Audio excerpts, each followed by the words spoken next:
Portion है मेरा T, ठीक है।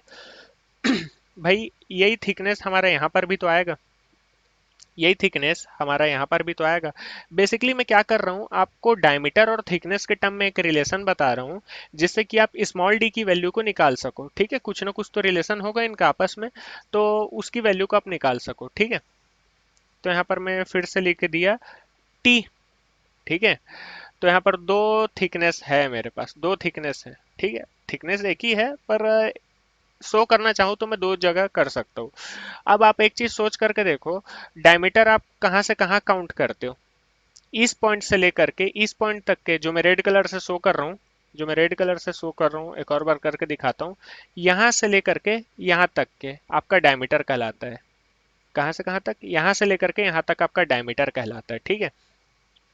तो मैं इसे ऐसे लिख सकता हूँ, कैपिटल डी मेरा यहाँ से यहाँ तक के, यहाँ से यहाँ तक मेरा कैपिटल डी है।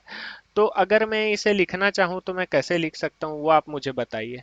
और ये बीच का पोर्शन क्या शो कर रहा है? बीच का रिमेनिंग पोर्शन मैं अलग कलर से शो करके दिखा देता हूँ, अलग कलर से। बीच का जो रिमेनिंग पोर्शन है, बीच का जो रिमेनिंग पोर्शन है वो स्मॉल डी को शो कर रहा है, बीच का रिमेनिंग पोर्शन स्मॉल डी को शो कर रहा है ना। तो मैं इसे इक्वेशन के टर्म्स में कैसे लिख सकता हूँ, इसे इक्वेशन के टर्म्स में कैसे लिख सकता हूँ, है ना। मैं इसे लिखूंगा कैपिटल डी, कैपिटल डी यानी कि external diameter equal to, capital D external diameter equal to, सबसे पहले ये टी आएगा, T plus small D plus फिर स्मॉल टी। अब आप फिगर में देख करके बता सकते हो मैं जो लिखा हूँ वो सही लिखा हूँ बिल्कुल, ठीक है। इसे मैं और क्या लिख सकता हूँ, two T, two T plus D, two T plus D, ठीक है। मैं लिख सकता हूँ टू टी प्लस डी। मतलब कि अगर आपके पास एक्सटर्नल डायमीटर डी की वैल्यू है ना, और आपके पास थिकनेस की वैल्यू है, तो आप यहाँ से स्मॉल डी की वैल्यू को इजिली कैलकुलेट कर सकते हो। और अगर आप ऐसा नहीं करोगे तो आपको स्मॉल डी की वैल्यू नहीं मिलेगी और आप इसका मोमेंट ऑफ इनर्शिया नहीं निकाल पाओगे, ठीक है। तो ये तो बात हो गई, यहाँ से आपका कंप्लीट मोमेंट ऑफ इनर्शिया निकल जाता है ना। अगर आपका ये सर्कुलर है और सॉलिड है, एक्सटर्नल और इंटरनल डायमीटर की बात नहीं हो रही है, तो बहुत अच्छी बात है। अगर हॉलो की बात हो रही है तो आपको इंटरनल डायमीटर कैलकुलेट करना ही पड़ेगा, और कैलकुलेट करने के लिए आपको इस फॉर्मूले का जरूरत पड़ेगा, आपको कैलकुलेट करने के लिए इस फॉर्मूले का जरूरत पड़ेगा, external diameter equal to two T plus internal diameter यानी कि स्मॉल डी, ठीक है।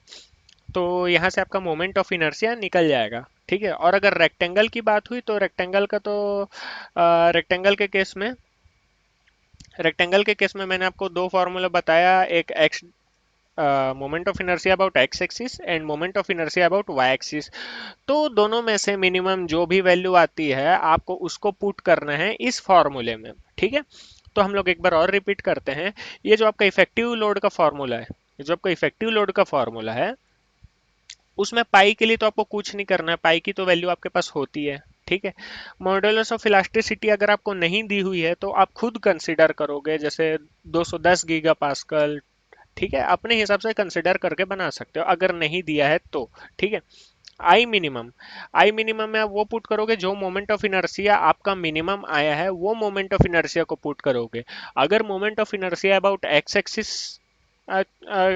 छोटा आया है तो आप उसे पुट करोगे, अगर moment of inertia about Y axis छोटा है तो आप उसे इधर पुट करोगे, ठीक है।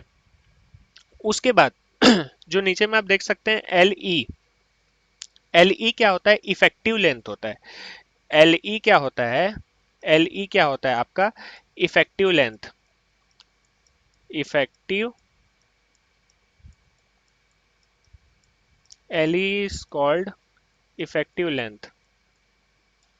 तो इफेक्टिव लेंथ क्या होता है? बेसिकली आपको फिगर से देख करके समझ आ रहा होगा, जितना दूरी तक के का आपका कॉलम इफेक्ट हुआ है इस लोड के कारण, उसे कहते हैं effective length of the column, ठीक है।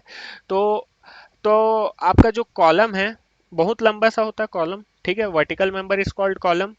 तो जब आप उस पे एक्सियल लोड लगा रहे हो, एक्सियल लोड लगा रहे हो, तो कॉलम चूंकि